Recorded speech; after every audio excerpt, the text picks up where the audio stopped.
Evangelho de Marcos, no capítulo número 7. Eu quero, neste momento, compartilhar com os irmãos a palavra do culto desta noite. Estamos na jornada no Evangelho de Marcos. Se você que está conosco nesta noite, nos visitando, estamos fazendo uma exposição do Evangelho de Marcos. E hoje nós chegamos ao capítulo número 7. Nós vamos, nesta noite, ir até o verso número 23. Nesse primeiro momento, eu quero ler apenas os 5 primeiros versículos deste texto. O pano de fundo é a tradição dos anciãos. E para esta noite nós vamos pensar no tema a tradição vazia de Deus. Queridos, Deus não quer que sejamos religiosos. Deus quer que nós sejamos discípulos fiéis.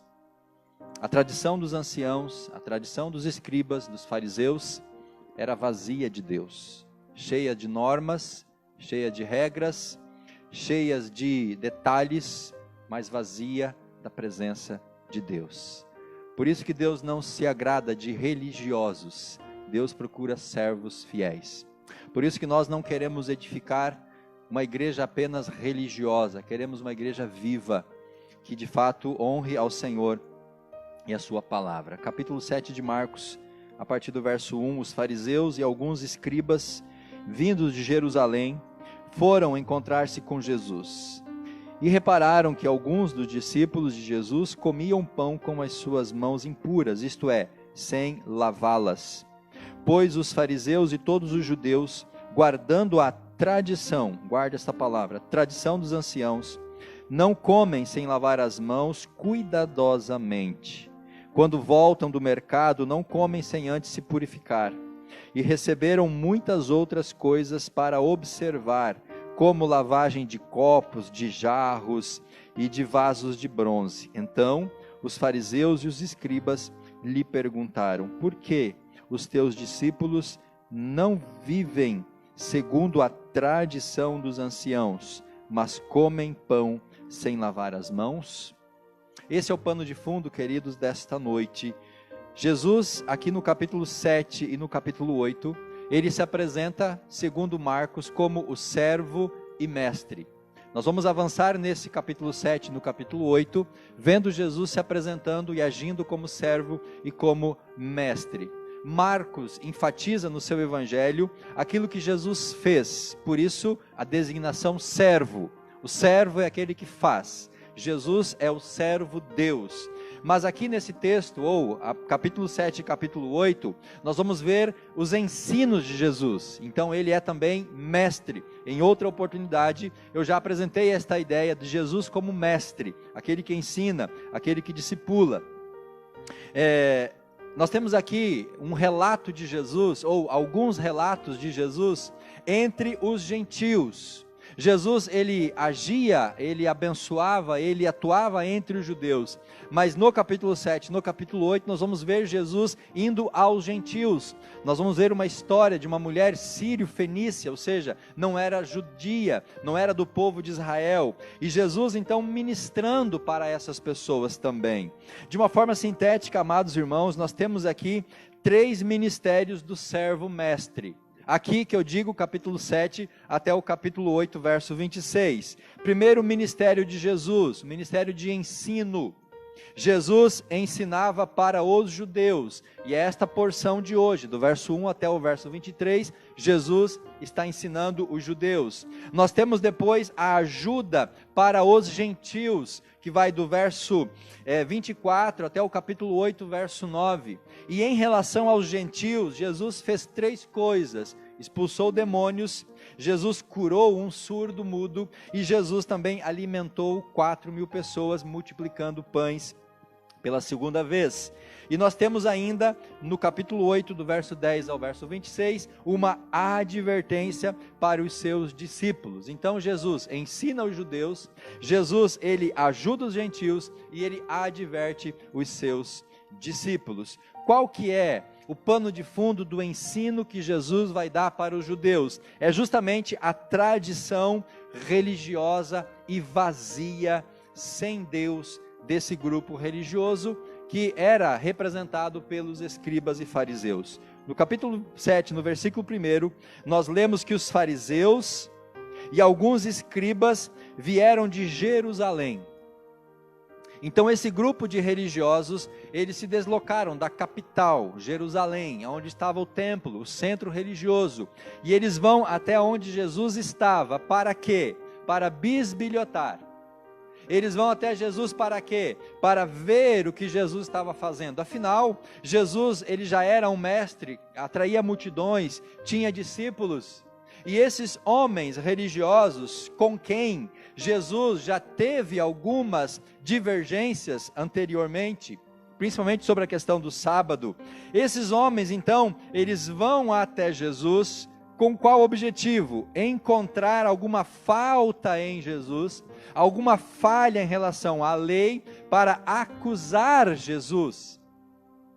Como eles não encontram falta em Jesus, ou não podem acusá-lo, o que eles fazem? Eles pegam então uma falha de discípulos de Jesus, para poder então acusá-lo da quebra da lei. E dentro desse texto, irmãos, do verso 7, do verso 1 até o verso 23, nós vemos aqui 4 estágios desse ensinamento.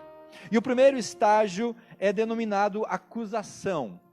A quem é que Jesus está acusando no texto? Os líderes religiosos. E esta acusação vai exatamente do verso 1 até o versículo 5 desta porção do Evangelho de Marcos. Então eu quero que você pense agora comigo nesse momento, nesse estágio chamado acusação. Jesus está acusando aqueles homens deles estarem seguindo mais a tradição do que a lei, se dirigindo e se pautando mais por questões humanas do que pela palavra de Deus. Esses religiosos, eles eram hostis a Jesus Cristo, porque Jesus estava confrontando seus ensinamentos e também o estilo de vida desses homens. Então eles, sendo confrontados por Jesus, eles estavam reagindo, e essa reação era em forma de perseguição. Eles iam até Jesus para acusá-lo. Aqui eles acusam uma falha dos discípulos. Qual foi a falha? Os teus discípulos não seguem a tradição, eles comem sem lavar as mãos.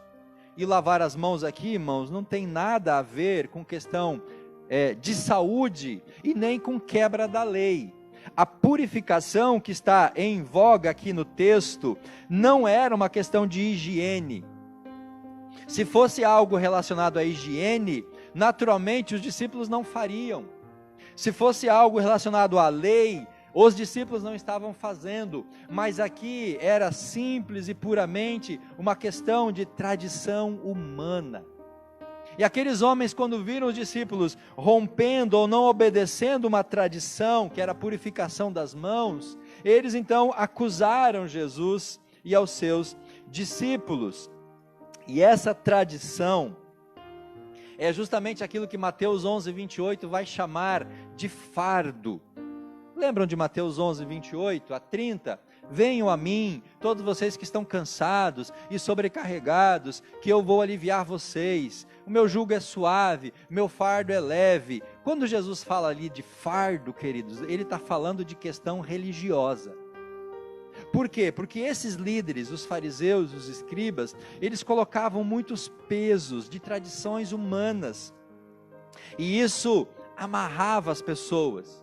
Isso fazia com que as pessoas elas se tornassem mais preocupadas em não quebrar uma regra humana do que de fato agradar ao coração de Deus. Então era um peso desnecessário.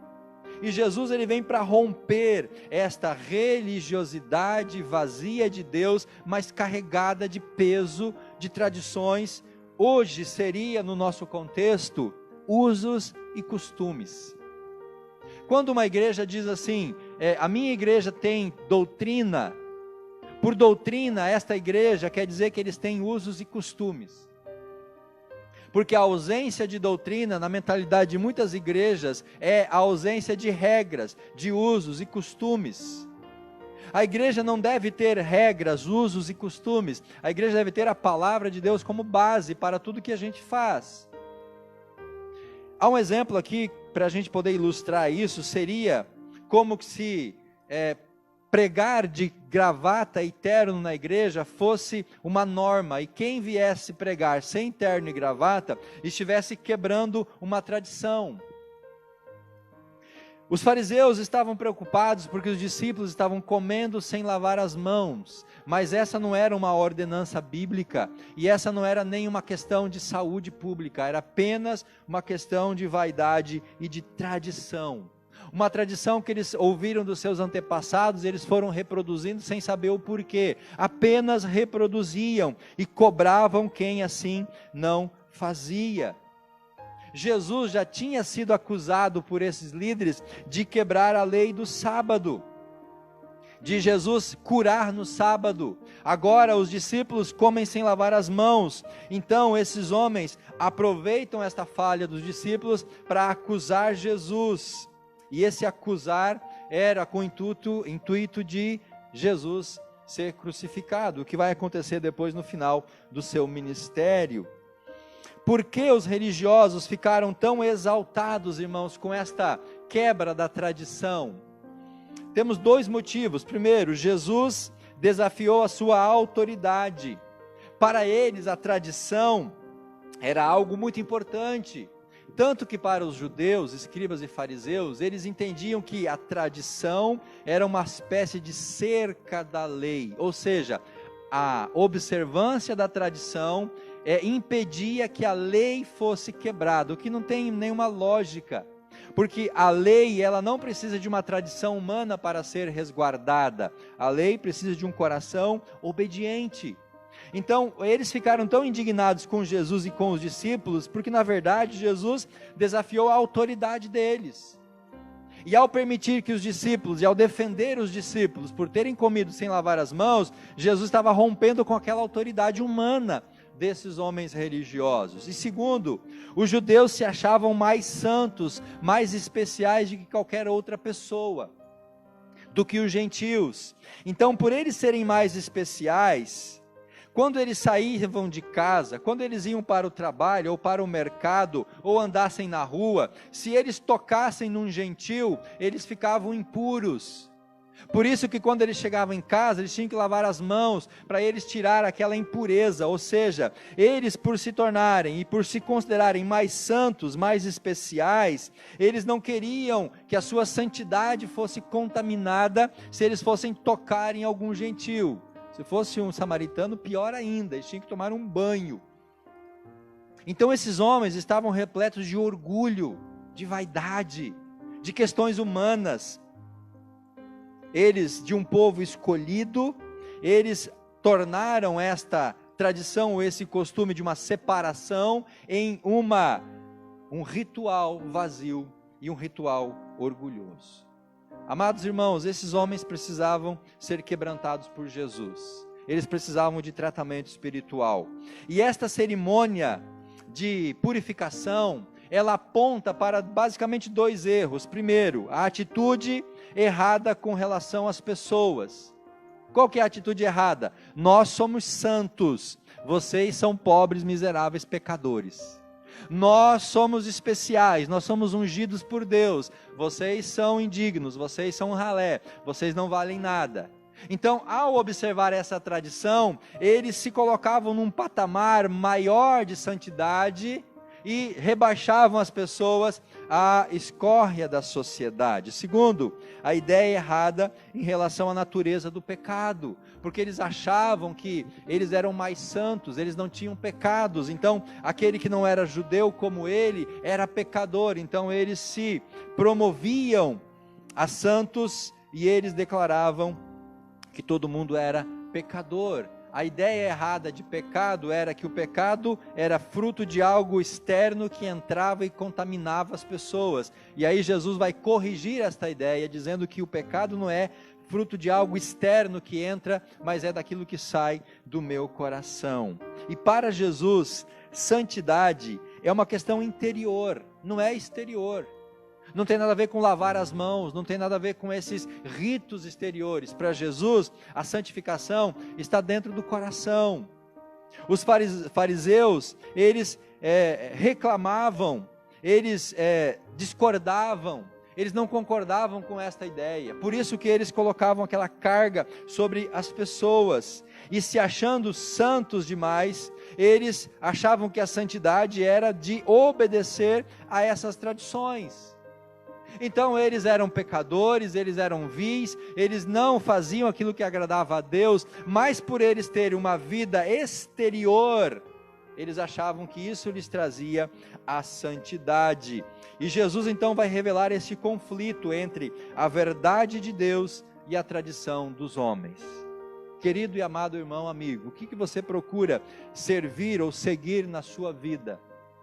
Você está procurando uma tradição humana ou você está procurando a verdade da palavra de Deus? Você tem procurado seguir regras e doutrinas e tradições, usos e costumes de pessoas, ou você tem procurado seguir a verdadeira palavra do Senhor?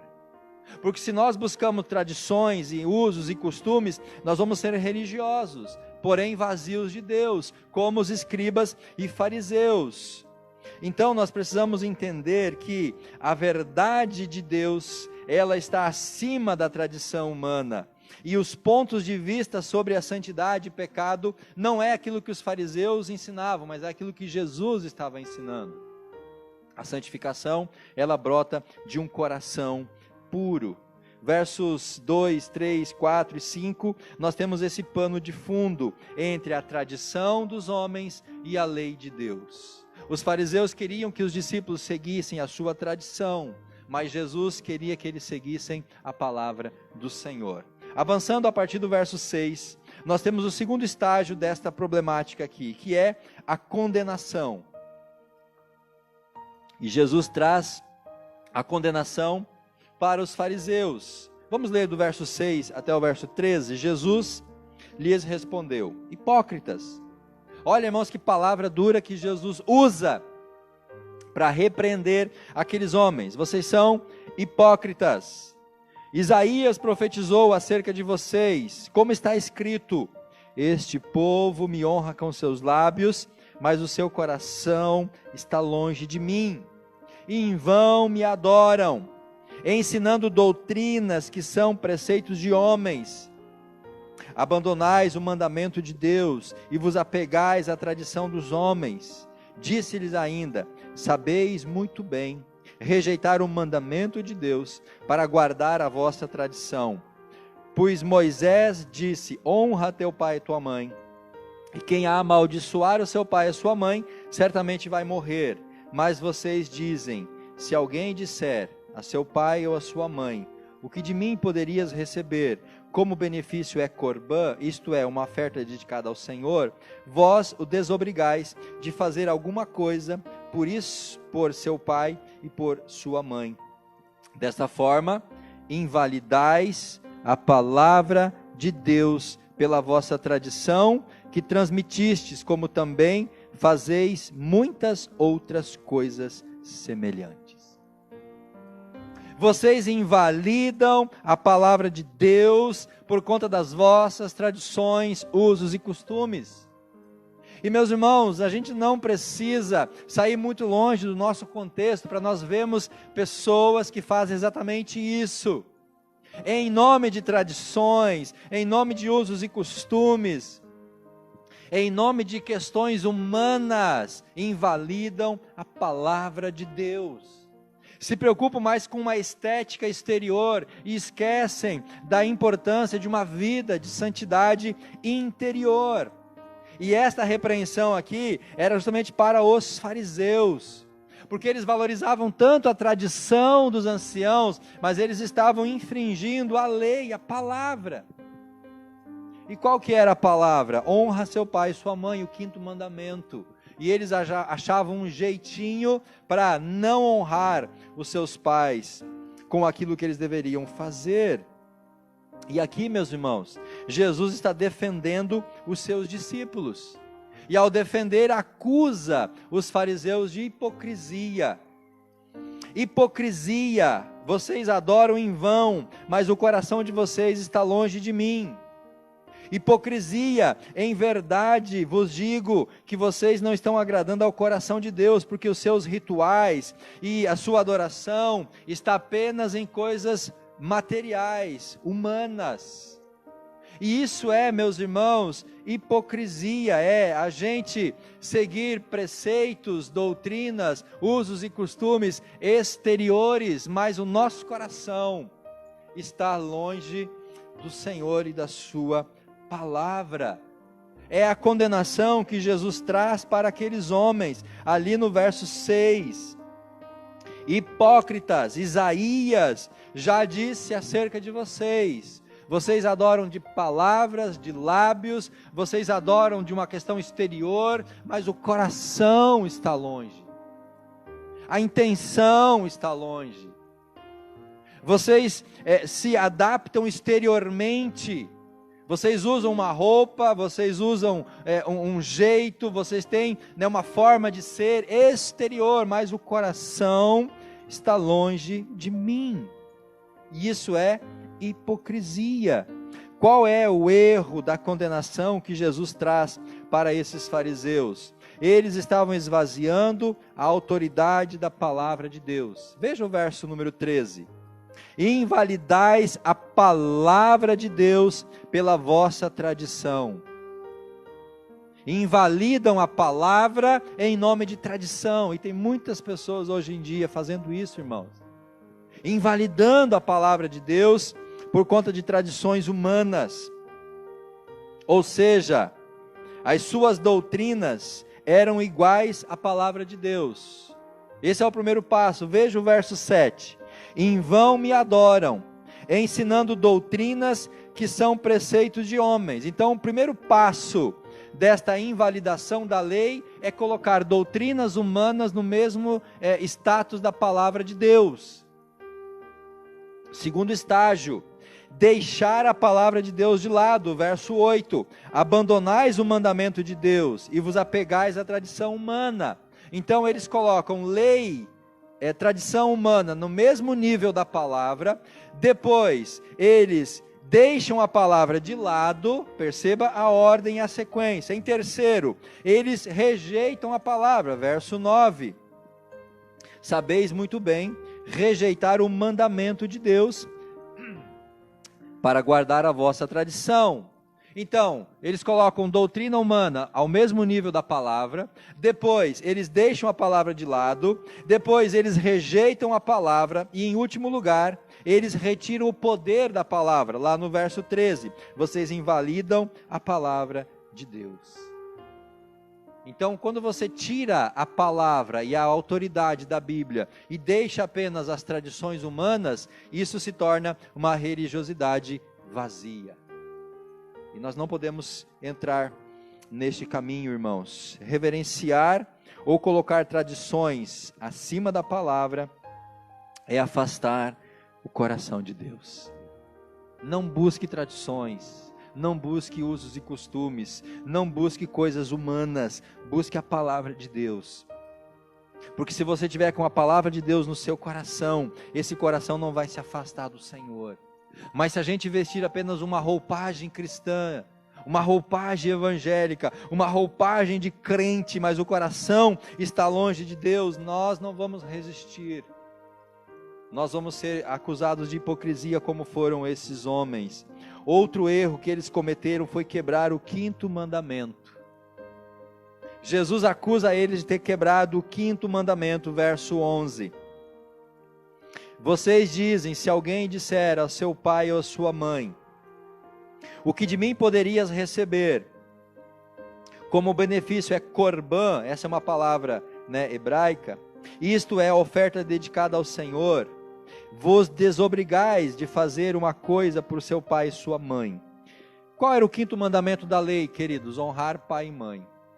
E o que os fariseus estavam fazendo para não honrar pai e mãe? Aquilo que eles tinham de bens, de propriedades, e que eles deveriam colocar aquilo à disposição do sustento dos seus pais na idade, depois que eles ficassem velhos, para não comprometer aqueles bens em favor, em benefício dos seus pais, o que eles faziam? Eles consagravam aquilo a Deus. Eles diziam assim, isso que eu tenho é consagrado ao Senhor, é corbã. E a partir deste ato de consagrar, eles não podiam mais vender, não podiam mais se desfazer daquilo, porque aquilo agora era do Senhor. Embora eles se beneficiassem daquilo, eles não poderiam oferecer aquilo em sustento dos seus pais. Sabe aquele jeitinho, aquela manobra, aquela falcatruazinha que todo mundo às vezes faz? Era isso que eles estavam fazendo. Para não honrar os pais, eles estavam invalidando a lei, e essa é a acusação de Jesus. Vocês estão quebrando o mandamento e estão valorizando as tradições. Vocês dizem que amam a Deus, mas vocês não honram os seus pais. Vocês não amam os seus pais. Vocês não glorificam os seus pais. Por isso Jesus condena a atitude desses homens. E nós chegamos no terceiro estágio, que é uma declaração, e essa declaração é feita para os discípulos, verso 14 ao verso 16. Agora Jesus vai falar para os discípulos. Chegando outra vez a multidão, disse: ouvi a vós todos, perdão, a declaração é para a multidão, queridos, tá? Chamando a multidão outra vez, disse-lhes: ouvi a vós todos e entendei.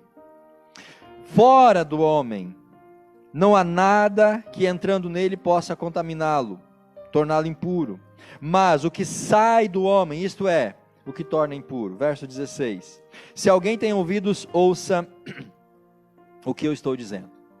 Aqui Jesus faz então essa declaração para a multidão. Qual que era a acusação dos fariseus? Os teus discípulos estão quebrando a tradição dos anciãos, eles estão comendo sem lavar as mãos e isso lhes torna impuros. Jesus diz: não, vocês estão equivocados. O que torna o coração impuro não é o que vem de fora, mas é o que entra dentro do coração do homem. Ou seja, irmãos, a vida de santidade, ela vem do interior, não do exterior. Santidade tem a ver com o interior, com o coração, com os pensamentos, com os desejos. Não tem a ver com o nosso exterior. Então não adianta a gente vestir uma capa de santidade exteriormente, se o coração está longe de Deus e cheio de pecado. O sistema da lei de Moisés sobre os alimentos aqui se torna nulo para Jesus.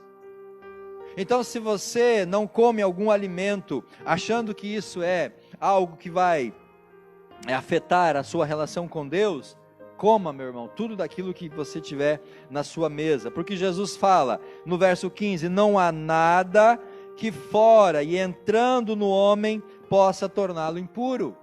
Embora os judeus tenham as suas tradições, e aqui tinham as suas restrições a alguns alimentos, Jesus está tornando neste momento, embora que ele não explica aqui essa questão, mas ele está liberando a alimentação aqui para os seus discípulos. Jesus, com esta afirmação, derruba a barreira de separação entre judeus e gentios, porque o que separava judeus e gentios era justamente as tradições, e dentre elas a alimentação. Lembram lá em livro de Atos, quando os discípulos estão reunidos e Pedro está junto com os gentios comendo aquele porco à paraguaia? Pedro estava lá, comendo aquela refeição junto com os gentios, na maior alegria, e aí vem os judaizantes, e quando Pedro vê os judaizantes chegando, e ele estava lá junto com os gentios, Pedro vai saindo de fininho, e aí Paulo chama Pedro e dá uma dura nele. Era justamente por isso, porque o judeu tinha uma alimentação, o judeu tinha uma vestimenta, ele tinha algumas coisas exteriores que separava, distinguia ele dos gentios, e aqui Jesus está quebrando essa separação, essa barreira. Jesus está dizendo que tanto os judeus quanto os gentios agora podem vir até a sua presença. A alimentação, o uso, o costume não faz mais essa separação. A santidade é uma questão do coração, uma relação correta com Deus pela fé. Santidade não é fruto de um comportamento exterior, porque o comportamento exterior, ele revela a atitude interior do coração. Amados, não fazer algumas coisas exteriormente é resultado de um coração consagrado ao Senhor. Se o meu coração está em santidade, se eu estou vivendo uma relação de intimidade com Deus, eu não vou permitir que através do meu corpo eu peque contra o Senhor. Santidade é uma questão do coração e de uma retidão diante de Deus. Por isso Deus deseja que nós lhe amemos e lhe obedecemos. E amor e obediência vêm do coração, não vem exteriormente através de obrigação.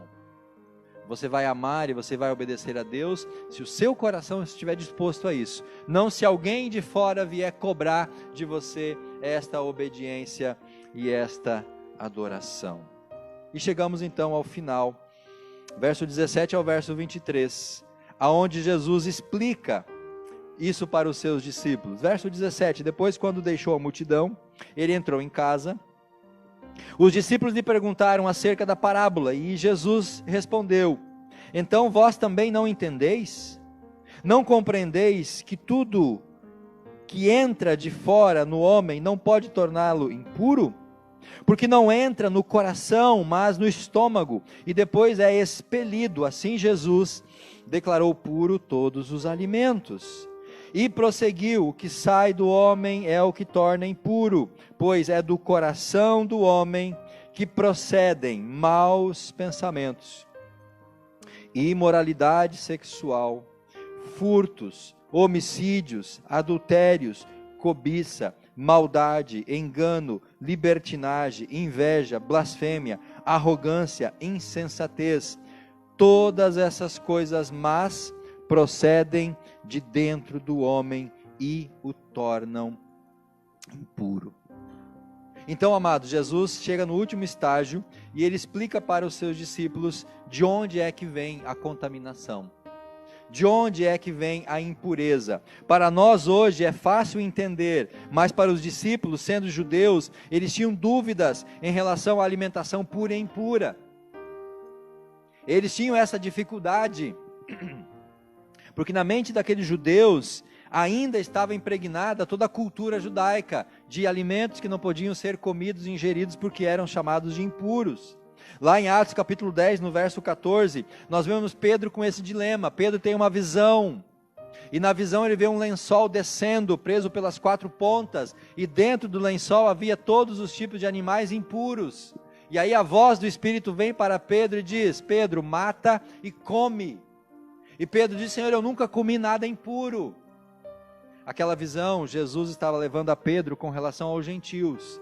Aquilo que Pedro olhava no lençol e dizia que era impuro, aqueles alimentos, era uma questão de visão espiritual, porque Pedro agora tinha que ir à casa de Cornélio, que era um gentil, que era impuro, e falar do amor de Deus para aqueles homens.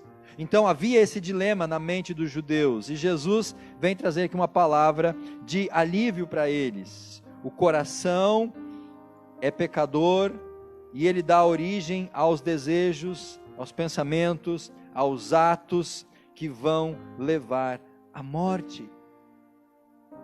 Amados, se nós tivermos que cuidar de alguma coisa, cuidemos do nosso coração.